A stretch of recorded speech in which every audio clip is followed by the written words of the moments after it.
Bugünkü dərsimizin mövzusu xülasə yaxud pivot cədvəlləridir.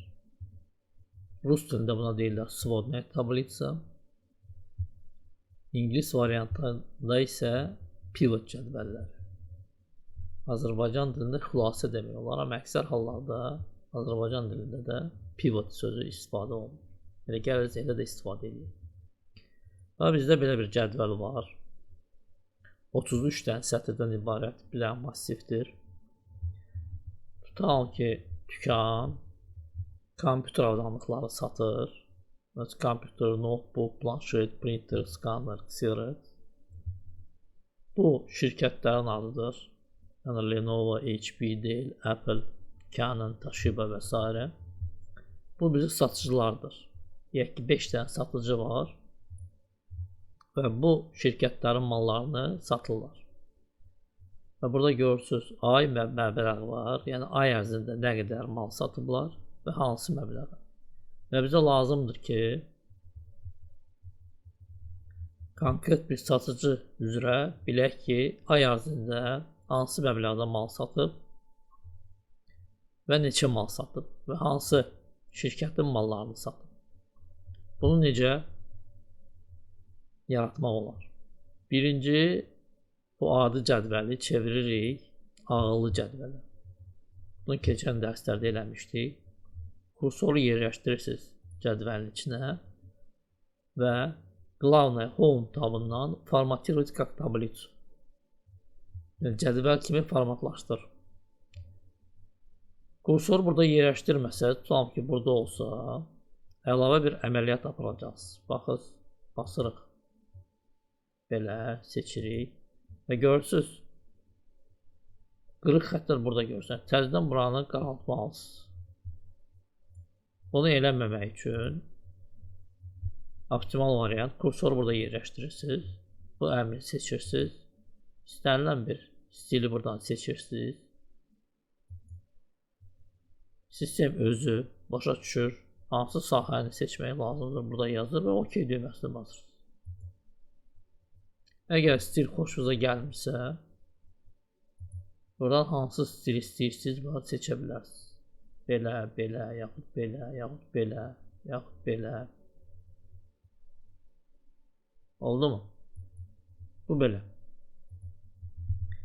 Gəl baxaq bu ağıllı cədvələ. Görürsünüz, avtomatik filtrlər gəlir. Keçən dərslərdə bunu keçmişdik, bir də təkrarlayaq. Konstruktor bölməsi açılır, o saat tab açılır, fikir verirsiniz. Bura keçsək, həmin tab yoxa çıxır. İçəri giririk, tab əmələ gəlir. Tutalım ki, bax indi Əliyev Əli deyək ki, satıcıdır.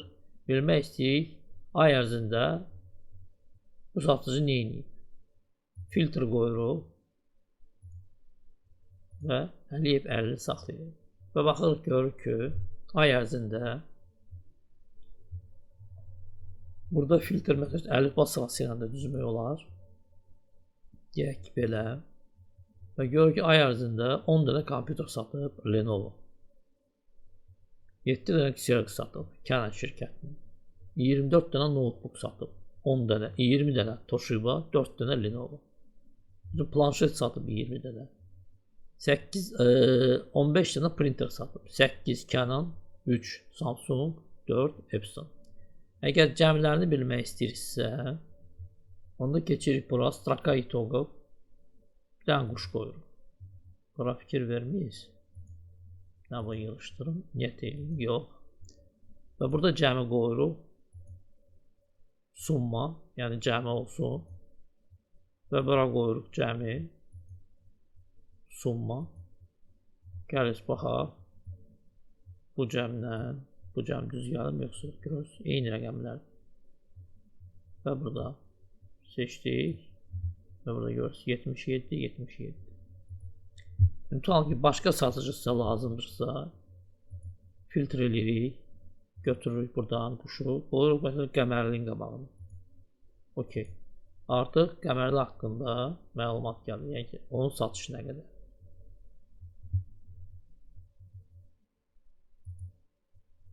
Gəlirik, bunları yığışdıraq, filtrlər, hamısını. Tutalım ki, siz istəyirsiniz ki, baxasınız, HP şirkətin malları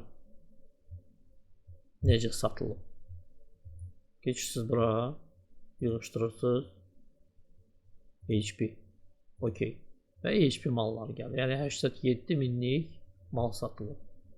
Ən çox tam notebook satılıb HP. Buradan görə satıcılar başqa-başqadır. Ona görə 2 dəfə notebook göstərdi. Yəni Vəli onda notebook satıb HP. Qəmərli isə 25 dənə satıb. Və burada ümumi cəm göstərilir və məbləğ göstərilir. Yığışdırmaq istəyirsiniz, filtrləri buradan yığışdırırsınız və cədvəl bərpa olunur. Amma görürsünüz, burada rahat deyil işləmək. Yəni bu satıcını bilmək istəyirsiniz, nə qədər mal satıb, gərək onu filtr eləyəsiniz, sonra bu birisini. Əgər kompüter filtrləmək istəyirsiniz, neçə dənə kompüter satılıb, burada filtr, hər dəfə filtrlərə istifadə eləməlisiniz.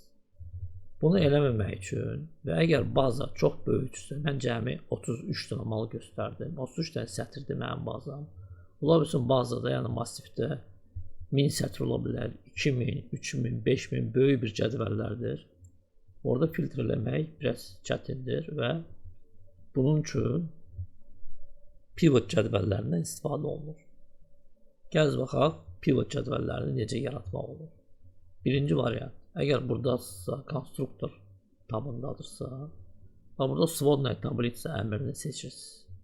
Əgər konstruktor bölməsindən çıxıbsa, təbii ki, bura girə bilərsiniz. Yaxud stavka, insert tabına girib, swodная tablitsa əmrini seçirsiniz. İkisi də eynidir. Gəl baxaq. Çağırırıq. Belə bir cədvəl açılır. Keçirik bura. Çağırırıq. Və həmin pəncərə yenidə açılır. Gəl əvvəlcədən bu cədvəlin adını dəyişək. Buna bir ad verək, təzə bir ad verək. Keçirik konstruktor tabına və burada ime tablisi cədvəlin adı. Gəl qoyaq, tutalım ki, satış. Enter düyməsini basırıq, ad qoyduq. Bundan sonra isə cədvəli yaradırıq. Pivot cədvəli yaradanda belə bir pəncərə açılır. O saat cədvəlin adı burada görsənir və sistem sizdən soruşur ki, yeni cədvəli bu ağıllı cədvəldə vərəqində yerləşdireyim, yoxsa təzə vərəqə? Əgər burada yerləşdirmək istəyirsinizsə, onda sushi list seçirsiniz. Yəni burada yerləşəcək. Amma əksər hallarda yeni pivot cədvəlini təzə vərəqdə yaradırlar. Gəl belə eləyək. OK düyməsini basırıq. Fikir verirsiniz, burada 3 dənə vərəq var. Gördünüz, bir dənə vərəq əlavə oldu. Yazıq list 1. Gəl adını dəyişək, yazaq pivot.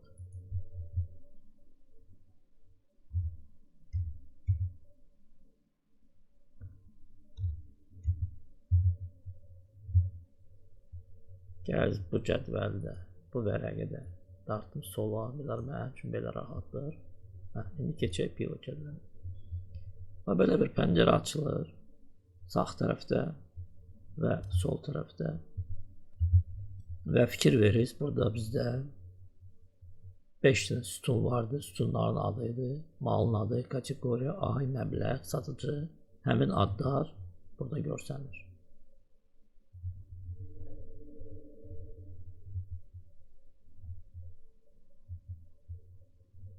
Burada biraz səhv yazmışdım. Makin yox, malın adı olmalıdır.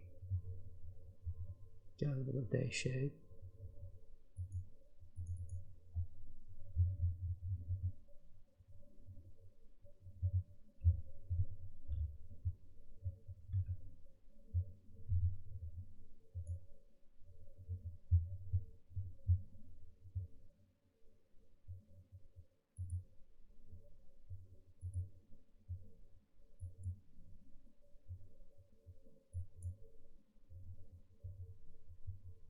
Bu əmri bastım, yəni yeniləmə əmrini bastım. Gəlin dəstə bu barədə danışacağıq. İndi əlavə edə bilərəm ki, ümumiyyətlə pivot cədvəlləri, əgər burada əsas cədvəl nəsə dəyişibsə, pivot cədvəlində avtomatik dəyişmə yerinə yetirilmir. Mütləq analiz tabına girib, obnovit, yəni yenilə düyməsini basmaq lazımdır. Yalnız ondan sonra burada nə dəyişikliklər eləyibsə bu cədvəldə, pivot cədvəlində dəyişikliklər qüvvəyə minir. Bunu gələndə əks keçəcəyik.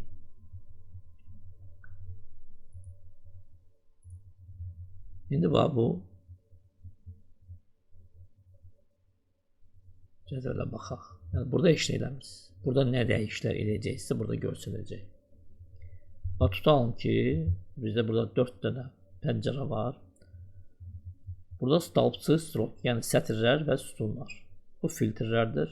Bu isə nəticələrdir. Əsasən bu bölmədə rəqəmlər olan xanalar yerləşir. Bizdə rəqəmlər yalnız 2 xanada var. Ay və məbləğ. Gəz məbləği burada yerləşdirək. Bunu necə edirik? Kursoru yaxınlaşdırırsınız həmin xanaya və fikir verirsiniz. Ox işarəsindədir kursor ağ rəngdə.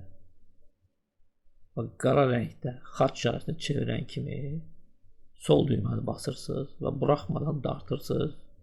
Bura. Buraxdıq. Və fikir verirsiniz burada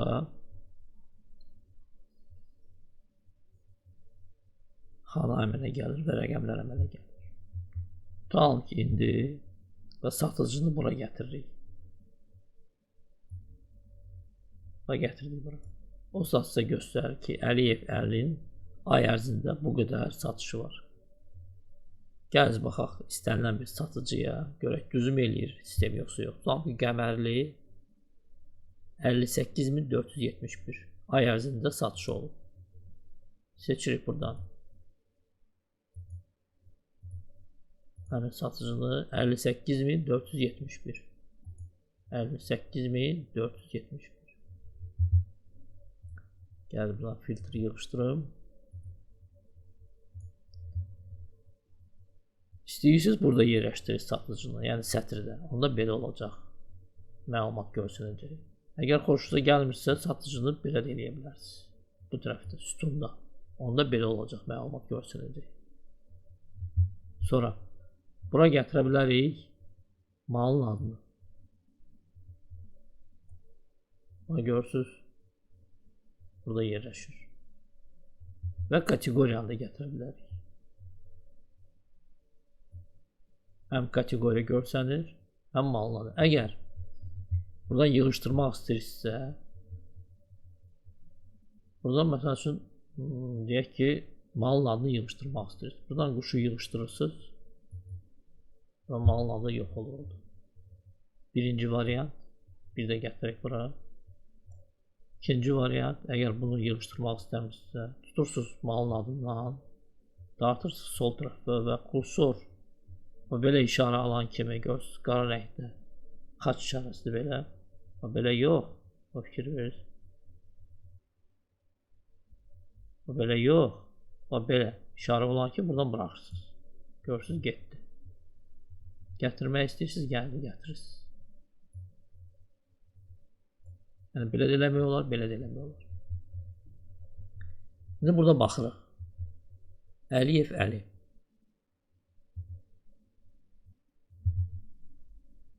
Ay ərzində nə satıb?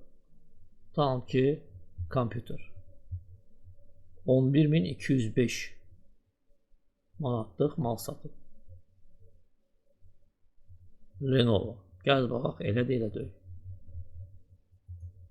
Əliyev Əlini filtr eləyirik.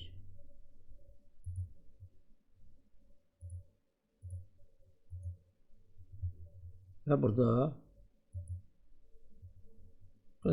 görsənir elə. Amma istəsəz filtr də eləyə bilərsiniz. Çox olsa, burada elə kompüter saxlayırsınız. 11205 görsünüz. Lenovo. Lenovo görsədir.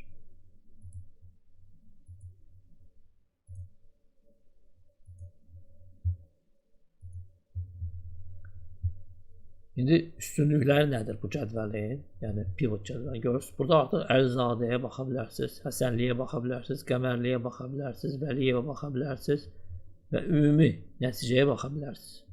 Burada gərək bir-bir tutalım ki, Əlizadə sizə lazımdır. Təzədən gərək Əlizadəni filtr eləyəsiniz.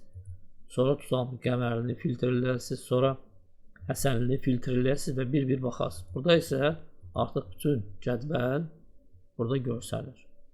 Və buradan istənilən məlumatı götürə bilərsiniz. Və əgər nəyisə dəyişmək istəyirsiniz, deyək ki, sütunla sətri dəyişmək istəyirsiniz, qısa bir zamanda bunu bura çəkirsiniz, bunu bura çəkirsiniz və yerlərini dəyişirsiniz. Bizdə qaldı burada ay, yəni bu sütun. Ayı da gətirə bilərik, o da rəqəm olduğuna görə gətirə bilərik. Bura. O belə yerləşdiririk. Və artıq görürsünüz ki, tutalım ki, Əliyev Əli kompüter satıb, Lenovo bu qədər sayı 10-dadır. Notebook satıb Canon 7-dir.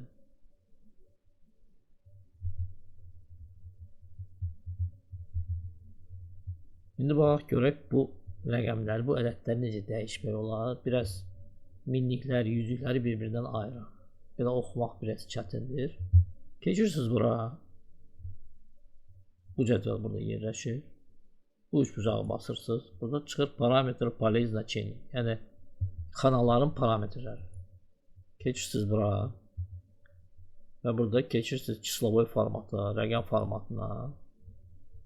Çislovoy, yəni rəqəm. Burada vergüldən sonra olan rəqəmləri azaldırsınız. 0 eləyirik, bizə lazımdır qəpik. Və burada bir dənə quş qoyuruz. Fikir verin, indi bu ədədlər necə dəyişəcək. Okey, görürsünüz. Biraz ayrıldı və oxumaq daha rahatdır. Burada da bunu eləmək olar. Sadəcə olaraq burada ehtiyac yoxdur. Çünki əgər 100-ə qədər, 1000-ə qədərdirsə ədədlər, ehtiyac yoxdur eləmək, elə oxunulur. 1000-dən çox olsa burada da həmin əməliyyatı artıq bu xana ilə yerinə yetirmək olar. İndi qaydaq bir dənə bura. Bax görürsünüz, burada bu yazı biraz düz gəlir, yəni yaxşı oxunulur. Necə eləmək olar? Bunu saxlama olar belə, məbləğ. Fikir verək, indi saxlayacaq, saxlamayacaq. Fikir verir, saxlamır. Çünki deyir ki, takoya polye уже существует, yəni deyir ki, belə xana var. Görürsünüz? Ona görə bu adı biraz dəyişmək lazımdır. Ən yaxşı variant, ən optimal variant. Adın qabağında bir daha boş yer qurarsınız. Probel basırsınız, belə boş yer gəlir. Okey. Və məbləğ gəlir. Summa po polyu ay. Burada dəyişə bilərik.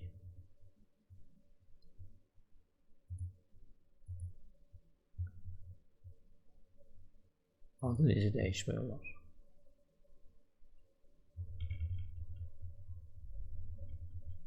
Deyək ki, eləmək olar ay üzrə satış, belə deyək.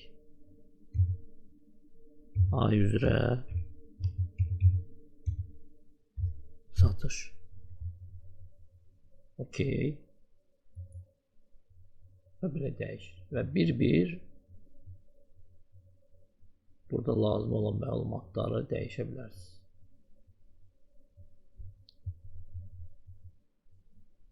Bugünə bu qədər. Gələn dərsdə bu mövzunu davam edəcəyik. Bunu göndərək yaddaşa. Bugünə bu qədər. Təşəkkürlər.